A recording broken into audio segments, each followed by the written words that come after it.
Okay, the first thing that we've got to look at with the Brexit is there's a lot of negotiation to do. So the Europeans and the British government have to do a lot of negotiation. But let's assume that the worst happens and that there is absolutely no trade agreement between them. I think that presents an opportunity for South Africans.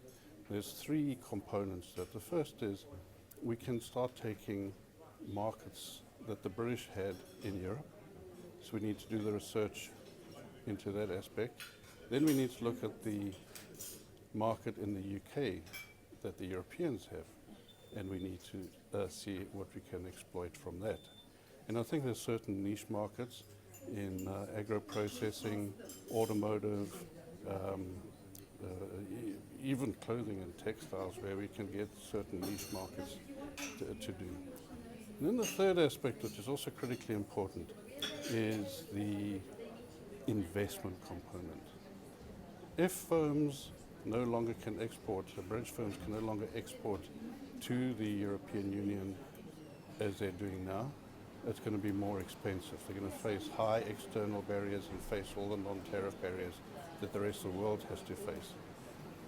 South Africa, fortunately, has got trade agreements in place with the European Union, and I think that's what we need to use, that we can offer those to investors that are currently there and offer them a place in South Africa to invest, and then use our quotas and our duty-free access to get into the European Union or retain their markets that they've currently got. So if we can just do those three things, take markets from the Europeans, take markets from the Brits, and then get the new investments especially from the Europeans. And how can business and traders help government with the negotiations? I think the first thing is we need to know what it is that business needs.